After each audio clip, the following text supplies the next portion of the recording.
Hi everybody, I'm Susan Hill, animal communicator, and I help people with animals learn how to have a better relationship through animal communication, or it's called telepathy.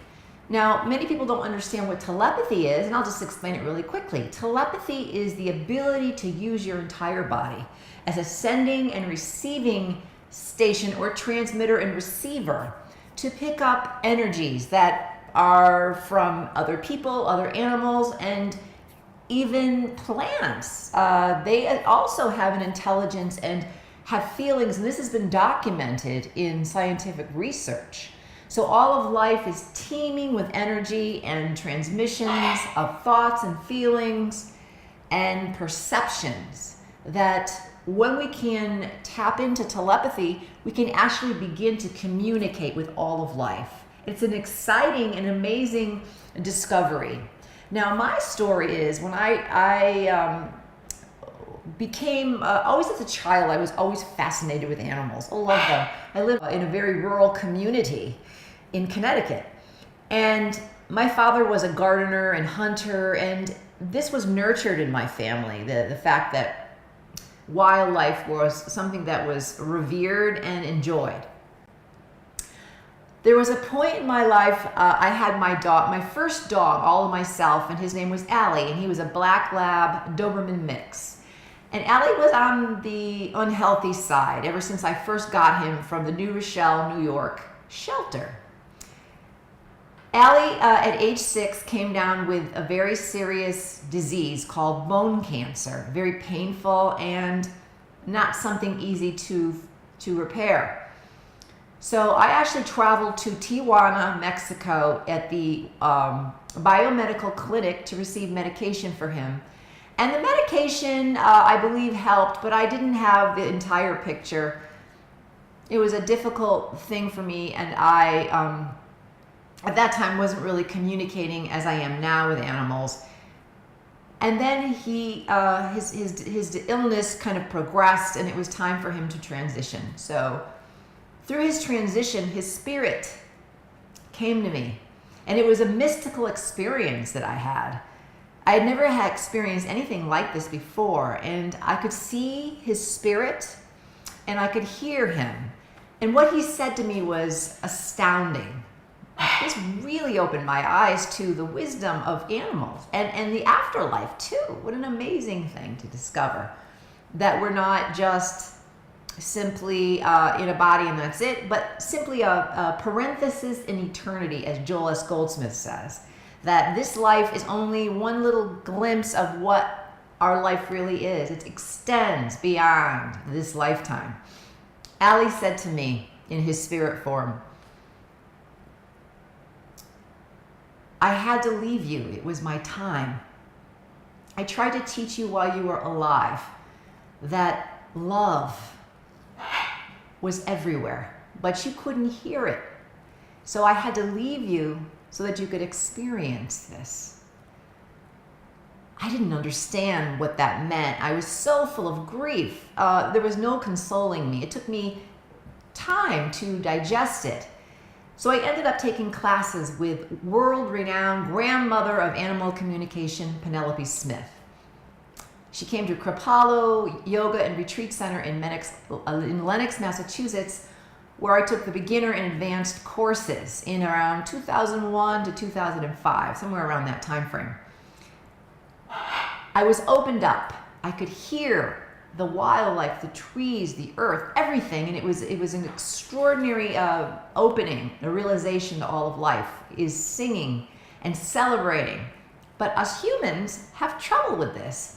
So I began my career as a professional animal communicator, and I am delighted to help people understand their animal friends better. And I would say the number one thing that people do to interfere with their relationship and also their own ability to communicate with animals is to heap on their own perceptions, to use their own human psychology, assuming that the animal thinks and behaves the same way, which is a lie. Animals have their own unique psychology. Animals are basically ruled by instinct.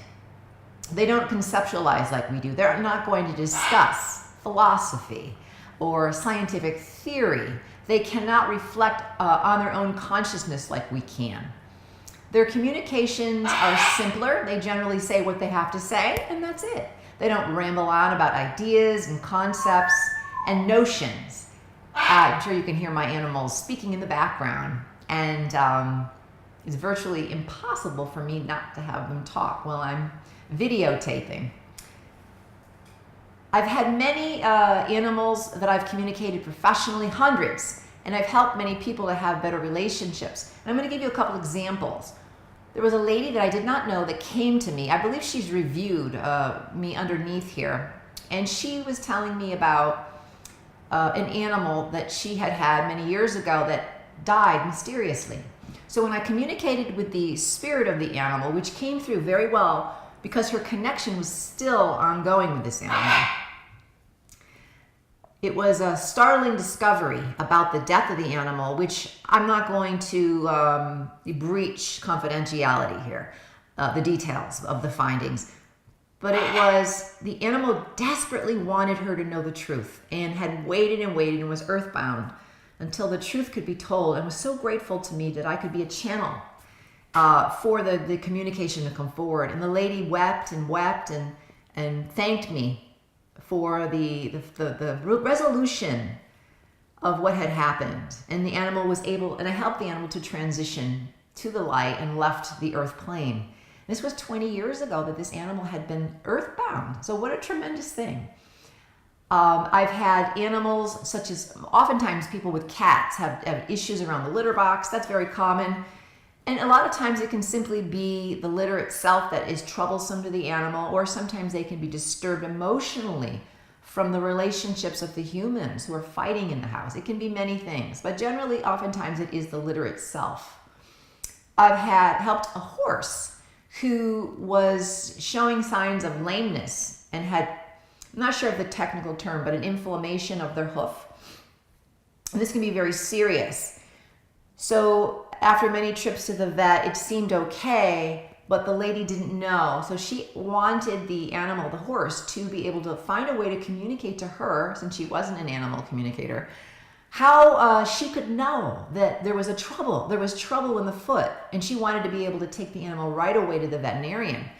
So I communicated with the horse and said, look, let's come up with some kind of a signal you can give your horse parent and let her know that there's trouble, that you're in pain, so that she can take you and get help. So the horse said, let's, I said, how about if you just lift your lift your hoof and position it, as an offering to your pet, your animal parent.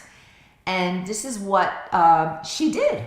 And I was given feedback later on by the lady, and she said, I can't believe this. She said, my horse came to me later on and did the same thing, had never done this before, did this signal, and sure enough, the animal did indeed have signs of this infection returning.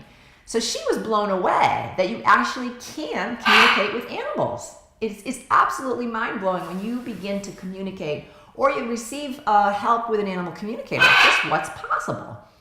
Okay? Let's see. I often work with dogs because that's kind of my specialty.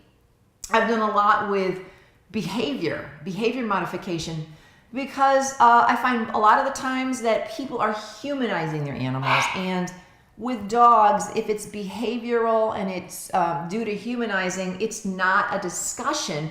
It's just they don't really understand what's happening to them because they're reacting to their instinct, to their programming, their internal drives and instincts. They're just simply operating from what's already put within them. And the human is not understanding that. So that's what I can help from that level, from experience. That is not a telepathic issue. But I always do check in telepathically with animals. I worked with an African gray parrot who was plucking its feathers out. Turns out that this parrot had itchy skin and needed to receive more healthy nutrients, wasn't receiving the proper diet. So although I'm not a veterinarian, I will I do my best to let you know that you do need to go to a veterinarian, that simply communicating with me will not solve all your problems. And I can't guarantee that your animal will stop bad behaviors, but I can give you their side of the story, their perspective, and then it's up to you to follow through. I will make suggestions for tools and resources that will assist you in getting the help that you need beyond what I know and what I can do legally for you. So I hope this helped. If you like to, you can go to my website, susanhill.us, to find out more. I'd love to give you a session. And if you're here on this website, bestpsychicdirectory.com, I'm going to offer you an introductory rate for a session at $50 for 20 minutes. Generally, I charge $65, so you'll be saving quite a bit of money. $15. I want you to know that animal communication is real, and it's funny how we're all programmed to think that it's not. It took me a very long time. In fact, I still question whether I'm doing it or not, and it's simply because we're living in an environment that poo-poos this sort of thing. I love that word, poo-poo, but it disinvalidates our expressions as those who can see the invisible and hear the inaudible. Those of us that work in the spirit realm, those of us who are shamans and seers and beings of radiant light who help others through the darkness to find truth and realization that life is meant for us to be happy and abundant and joyful. So when I do a session, I'm bringing forth the best for you. I'm inspiring you and I'm encouraging you to be more and never less than your true self. Thanks for watching, and I'm looking forward to giving you a session soon. Peace and riches blessings.